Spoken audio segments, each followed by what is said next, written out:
दूसरा जो है वो मेयारियत या ऑब्जेक्टिविटी आ जाती है, जो कि नफसियाती आजमाइशों की खसूसियत है। तो ये एक अहम ख़ासियत है। इसमें जो है टेस्ट की स्कोरिंग का, मेथड का, रिज़ल्ट्स नताइज यानी कि अक्स करने का ऐसा तरीक़ाकार होता है कि टेस्ट लेने वाले की अपनी मर्ज़ी इसमें शामिल नहीं होती, अपनी पसंद नापसंद दाखिल नहीं होती। इसकी एग्जांपल आप ऐसे दे सकते हैं, जैसे कि आपके ऑब्जेक्टिव क्वेश्चंस जो हैं आपसे लिए जाते हैं या एमसीक्यू लिए जाते हैं, तो उसमें आपने हाँ नहीं पे टिक करना होता है। यानी कि एक्सपेरिमेंटर ने उसको एनालिसिस अपने तरीके से नहीं करना, बस उसने हाँ नहीं को कैलकुलेट करना और उसको आप उसके रिज़ल्ट्स जो हैं वो मुरतब कर लेने। तो इसमें जो है आजमाइश का स्कोरिंग का तरीका और नताइज अक्स करने का तरीका ऐसे ही होता है कि टेस्ट जो होता है लेने वाले की अपनी पसंद नापसंद को कोई दखल नहीं होता। ऐसी आजमाइशों के दौरान फ़र्द की कारकर्दगी को मुख्तलिफ़ अवामिल जो हैं वो मुतासिर कर सकते हैं, जैसे कि हदायत देते वक्त या किसी ज़ुबानी बात की वजाहत करते वक्त भी जो है बोलने का अंदाज़ जो है और अल्फाज का चुनाव या आवाज़ का उतार चढ़ाव, अल्फाज में वक्फा, चेहरे का तासुरात, ये जो हैं वो अहम हो सकते हैं। ठीक है, इन सब में मरूज़ियत जो है वो लाजमी है। तो ख़ाम को निकालने और इसकी वजाहत करने का तरीका हमेशा यकसा होना चाहिए। ठीक है, ऐसा इस सूरत में मुमकिन है जब किसी भी मरहले के ऊपर ज़ाती पसंद और नापसंद का दखल ना हो। ठीक है, उसके बाद आ जाता है एतबारियत। इसके बाद आ जाती है एतबारियत। एतबारियत से मुराद है कि अगर मामूल को एक ही आजमाइश जो है यानी कि एक ही टेस्ट जो है दोबारा दिया जाए तो इसका हासिल करदा स्कोर जो है वो यकसा रहे। ये ना हो कि पहली दफ़ा इसका स्कोर डिफरेंट था और दूसरी दफ़ा डिफरेंट बिल्कुल ही अपोजिट हो गया, ऐसे ना हो। ठीक है, यानी कि एक जैसा जो है वो इसका रिज़ल्ट आना चाहिए। इसके बाद हम एतबारियत की इकसाम या एतबारियत मालूम करने के जो हैं तरीके वो डिस्कस कर लेते हैं कि क्या इसके जो हैं वो तरीके हैं। सबसे पहले जो है टेस्ट, रीटेस्ट या जो है दोबारा आजमाइश के तरीका जो है वो उसको डिस्कस करते हैं। दोबारा आजमाइश का तरीके में जो है या टेस्ट रीटेस्ट के तरीके में जिन अफराद का टेस्ट लिया जाता है कुछ अरसे बाद या ये अरसा चंद घंटों पे भी मुहित हो सकता है और कई महीनों तक भी हो सकता है, इन्हीं अफराद को वही टेस्ट जो है दोबारा हल करने को दिया जाता है और दोनों बार के टेस्ट स्कोर का मुवाजना करके इनकी एतबारियत मालूम कर ली जाती है। ठीक है, यानी कि दोनों बार के टेस्ट जो हैं उनके जो स्कोर्स हैं उनमें एक जैसी जो है पॉजिटिविटी यानी कि ज़्यादा मस्बत होगी तो वो टेस्ट इतना ही काबिल एतबार समझा जाता है।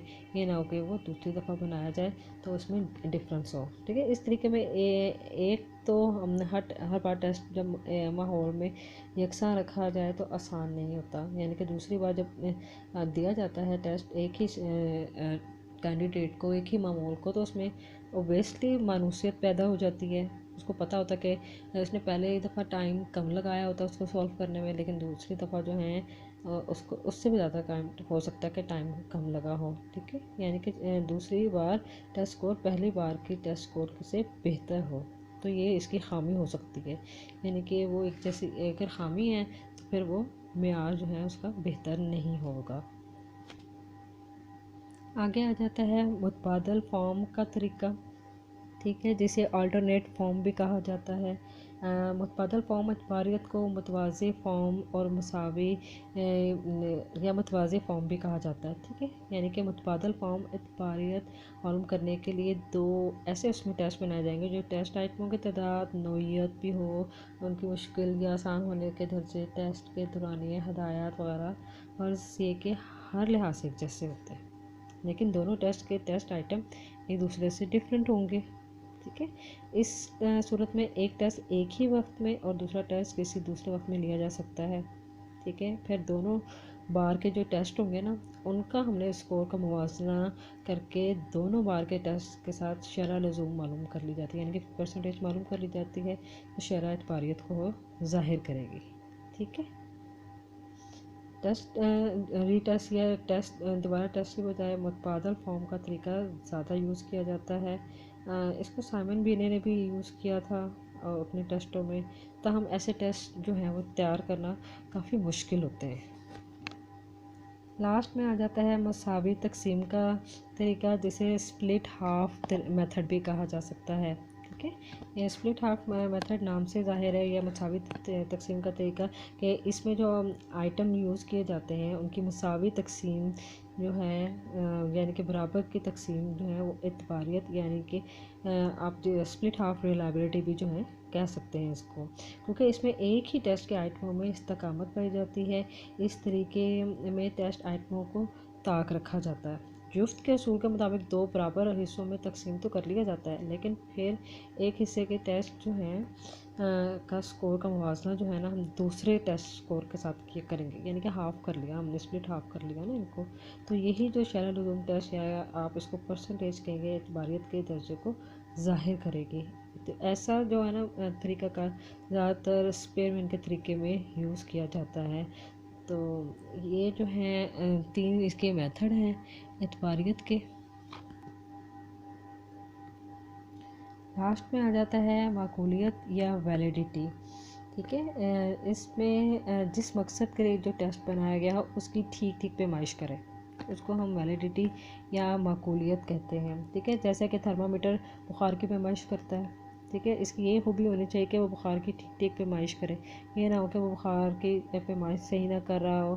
ठीक है, तो जो टेस्ट जिस मकसद के लिए बना रहे हैं हम, वो उसकी ही पैमाइश करता हो, उसके मेयार के मुताबिक उसकी वैलिडिटी पूरी होगी तो ही जो है इसको हम माकूलियत कहेंगे। इसकी एग्जांपल हम ये लेते हैं कि मिसाल के तौर पर मेडिकल कॉलेजों में दाखिला लेने के लिए अहलियत मालूम करते हैं, यानी उनकी एबिलिटी मालूम करते हैं ना, जिसे एंट्री टेस्ट कहते हैं। तो वो मालूम करने के लिए अगर एक आजमाइश तैयार की गई है तो हर कैंडिडेट को इस आजमाइश में अच्छा स्कोर हासिल करते हैं। अगर वो मेडिकल के इम्तहान में भी अच्छा स्कोर हासिल करते हैं तो फिर तो हम कह सकते हैं कि इस आजमाइश की जो है सेहत या माकूलियत या वैलिडिटी जो है वो काबिल एतबार है। लेकिन अगर दाखिले के वक्त टेस्ट में उम्मीदवार अच्छा स्कोर हासिल कर लेता है, लेकिन जो है वो मेडिकल के इम्तहान में फ़ेल हो जाता है, तो फिर आजमाइश की जो वैलिडिटी है वो नाकाबिल एतबार है, इट्स मीन। ठीक है, समझ आ गई आपको? तो इससे यही माहिरीन जो है नतीजा करते हैं कि एक टेस्ट सिर्फ इस मखसूस मकसद के लिए जो है वो मुफीद होता है जिसके लिए इसको तैयार किया गया हो।